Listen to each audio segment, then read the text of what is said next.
Thank you for joining us here as we again continue looking at the Old Testament and God's work to bring salvation to the world. Last week, we were looking at 1 Samuel chapter 4 and the beginning of 1 Samuel chapter 5 that we're going to review today. And we saw that the Israelites were in battle against the Philistines. And the Philistines won the battle. The Philistines had killed the two wicked priests of Israel, had taken as a spoil of war the Ark of the Covenant. News got back to Shiloh, where the tabernacle was. Eli the priest heard the news, fell over backwards, broke his neck, and died. As had been prophesied, judgment would come because his sons had been doing despicable things in the temple with their authority. And God was not happy, so it was prophesied. Eli had done nothing about it. Had been prophesied by some unnamed prophet, prophesied by Samuel. So the two wicked sons are dead. Eli is dead. News gets to one of the wicked sons' wives who's giving birth, and she dies as well after having given birth to a son. Well, now today we're going to take a look at what then happened once the Philistines took the Ark of God, which was a symbol of God's presence, and took it and brought it into their towns. So let's take a look. 1 Samuel chapter 5, starting verses 1 and 2. This is just a refresher from the last time. It said, when the Philistines captured the Ark of God, they brought it from Ebenezer to Ashdod. Then the Philistines took the Ark of God and brought it into the house of Dagon and set it up beside Dagon. So the Philistines, they didn't treat the Ark of the Lord as the Lord really deserved. But if you look here, they did take the Ark of God and they put it in a temple of one of their gods. Dagon was one of their gods. And they put the Ark there beside Dagon, which is very interesting. So they at least had some level of honor and reverence for the Lord. They had acknowledged back in 1 Samuel chapter 4, verse 8, that they knew about the Israelite God. They knew about the Israelite God demolishing the Egyptians with the plagues. And so now taking the Ark of God, they seem to think the Ark itself was an idol, or possibly some sort of holy relic of the Israelite God.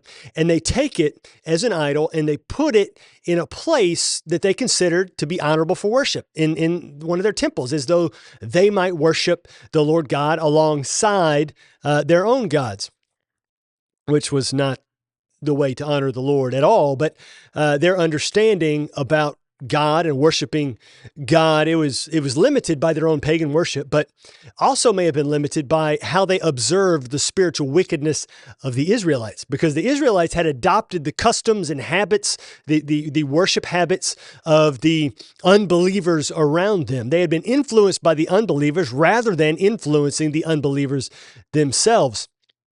And so the Philistines took the Ark of God, that the Israelites almost treated like an idol itself, and the Philistines put it into the temple of one of their own gods. And look at what happens next here, starting in verse 3. When the people of Ashdod rose early the next day, behold, Dagon had fallen face downward on the ground before the ark of the Lord. So they took Dagon, put him back in his place.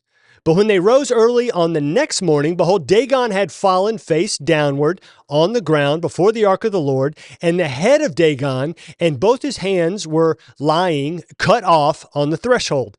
Only the trunk of Dagon was left to him. This is why the priests of Dagon and all who enter the house of Dagon do not tread on the threshold of Dagon in Ashdod to this day. So Dagon was the god to whom the Philistines were offering worship way back in Judges chapter 16, when they brought Samson out to humiliate him. But the Lord gave Samson his strength back in order to bring a great victory that day.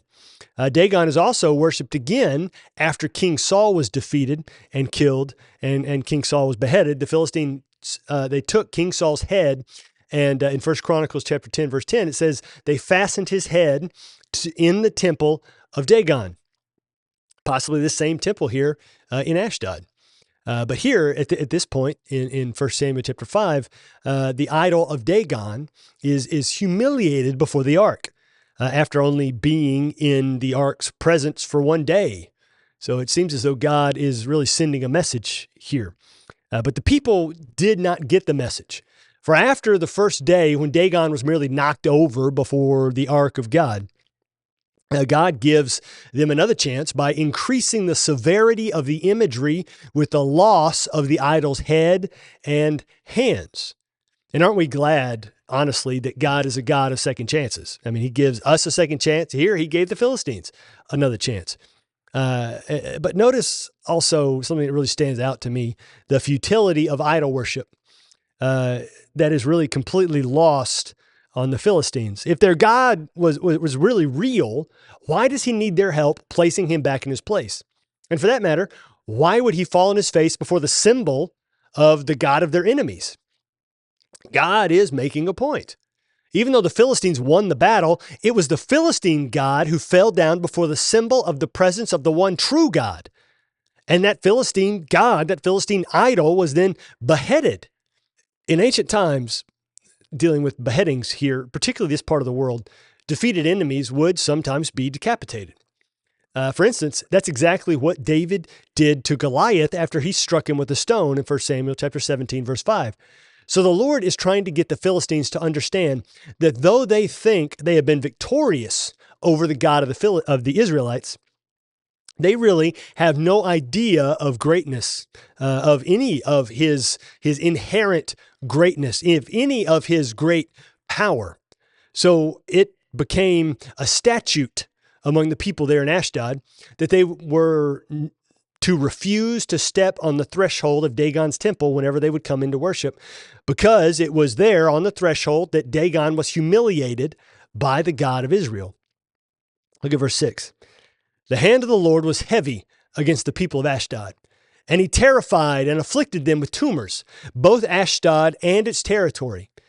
And when the men of Ashdod saw how things were, they said, the ark of God, of the God of Israel, must not remain with us, for his hand is hard against us and against Dagon, our God.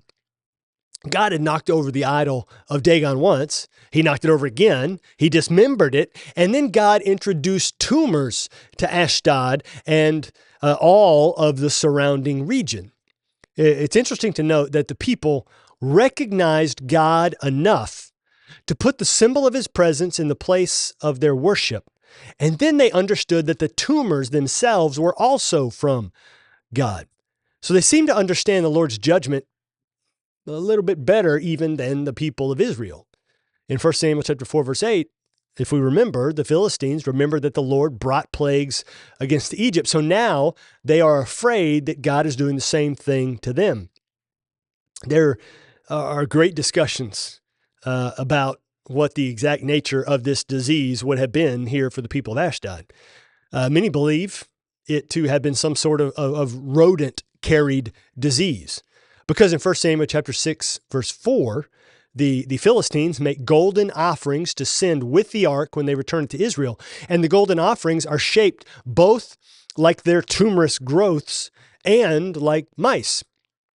It is thought that this creation of golden offerings seems to indicate that the tumors came from a disease carried by rodents. Some have even surmised that the disease could have been the bubonic plague, which would have produced similar-looking growths from painful lymph node swellings all over their body. So the conclusion of the Philistine leaders here was that they had to remove the Ark of God because all of their problems started when the Ark of God was brought into town. Look at verse 8. So they sent and gathered together all the lords of the Philistines and said, "What shall we do with the ark of the God of Israel?" They answered, "Let the ark of the God of Israel be brought around to Gath." So they brought the ark of the God of Israel there. But after they had brought it around, the hand of the Lord was against the city, causing a very great panic. And he afflicted the men of the city, both young and old, so that tumors broke out on them. All of the Philistine rulers here gathered together to decide what was to be done with the ark of God. Now imagine the scene with the leaders of the 5 Philistine cities assembling, and the leaders of Ashdod coming in, and they're all covered with those growths. Then even with the leaders of Ashdod, growth-ridden because of the presence of the ark, the leaders decided to send the ark to another Philistine city. Now, if I were Gath, where they end up sending this ark, I would adamantly object to the ark coming anywhere near my town. But, what's interesting about that fact is that there's ancient tradition holds that it was actually the people of Gath who first suggested that the ark be brought to their town. And these people really had to be crazy. I mean, some suggest that maybe the conclusion to which they came had to do with Ashdod being near the sea. And they thought that maybe the rodents came from the ships that were arriving in the port there at Ashdod from far off lands, and thinking that Gath was more inland and would not be impacted by any sort of ship-bearing rodent diseases. Even so, it really seems to me like quite a risk to move the ark from one Philistine city to another when they knew it was the cause of their troubles. So the ark arrives in Gath, and panic breaks out as the same disease breaks out all across the city. The exact same problem that the people of Ashdod had has now spread to Gath, covering 40% now of the Philistine people, as it infected 2 of the 5 Philistine cities. Now, wouldn't you, if this were you and you were in Gath, wouldn't you be in a panic as well, almost asking, what have we done to ourselves by bringing the ark here? So then, what's the logical decision that the Philistines do next, now that they have introduced the plague onto another of their towns? So look here at verse 10. So they sent the ark of God to Ekron, another Philistine city. But as soon as the ark of God came to Ekron, the people of Ekron cried out, "They have brought around to us the ark of the God of Israel to kill us and our people." They sent therefore and gathered together all the lords of the Philistines and said, "Send away the ark of the God of Israel and let it return to its own place, that it may not kill us and our people." For there was a deathly panic throughout the whole city. The hand of God was very heavy there. The men who did not die were struck with tumors, and the cry of the city went up to heaven. So 2 now of the 5 Philistine towns had been ravaged by this tumor-inducing disease, and they conclude they've got to send the ark to a 3rd town. And just as panic ensued in Gath when the ark came into town, the people of Ekron cried out in desperation. The people of Ekron did not only receive the same tumorous growths as did Ashdod and Gath. Verse 12 there tells us that the people were also dropping dead.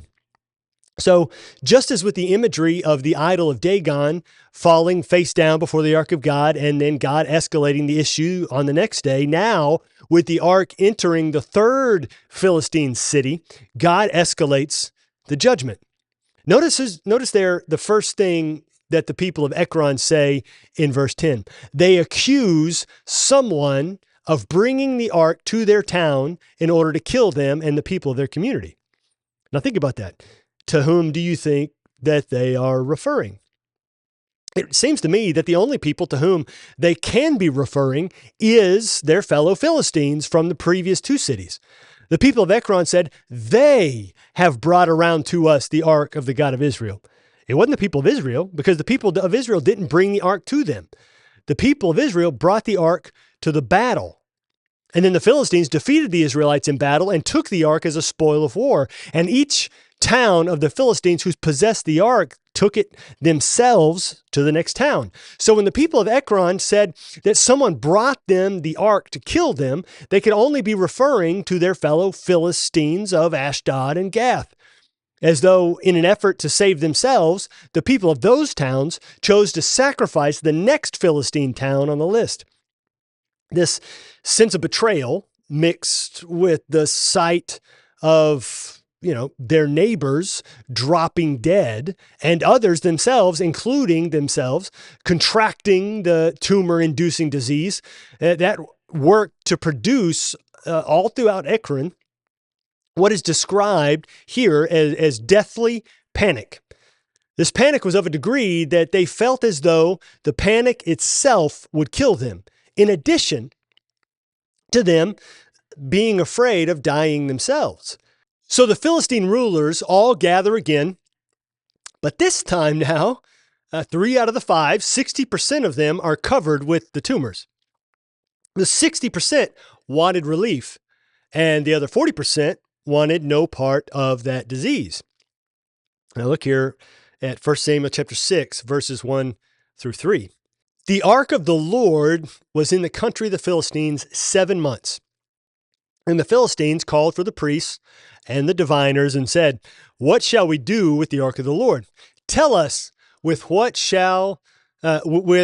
we shall send it to its place." They said, "If you send away the ark of the God of Israel, do not send it empty, but by all means return him a guilt offering. Then you will be healed, and it will be known to you why his hand does not turn away from you." They had the ark for 7 months before deciding that they needed to send it back to Israel. Why do you think it took them so long to decide to return the ark? I personally would not have needed to live with those tumors for so long to come to this conclusion. But maybe for the Philistines, things played out a little more slowly than it seems to read, than we assume. Maybe things, the situation, the tumors, maybe they slowly spread across each town rather than being instantaneously broken out on everyone as the ark crossed the city limits. If the tumors came from a disease caused by rodents, then the spread of the disease would only be as fast as the rodents could cross the city. Even then, maybe the people of Ashdod did not immediately make the connection. And once they finally did make the connection, they had to call a committee meeting of the leaders to discuss what to do. And I don't know if you've ever been in a committee meeting before, but when the members of the committee are not all on the exact same page, nothing is decided quickly. For whatever reason, the ark of the Lord was in the possession of the Philistines for 7 months while the disease and tumors spread across their nation and through their people. The committee of leaders here decide that since the ark is a symbol of the presence of Israel's God, it's a spiritual matter. So they call on their spiritual guides then to instruct them on how to deal with the ark. Notice, though, when the spiritual leaders speak, the spiritual leaders do not tell the Philistine leaders to send the ark away. That decision appears to have been understood. It seems to have been a foregone conclusion because the spiritual leaders advise the committee of leaders that simply sending the ark away is not enough. They must also send with the ark what they call a guilt offering. Now, that's very interesting because the Philistine leaders acknowledge that the nation of the Philistines, it needs to confess their sin to Israel's God before they have their judgment removed. And so this begs the question of what did the Philistines believe that their sin was? Was their sin the defeat of Israel? Was their sin how they treated the symbol of God's presence? Was their sin a belief that their fake god Dagon was more powerful than the Almighty God? It's very telling that the Philistines came to the correct conclusion that what they were experiencing was a direct judgment from their actions.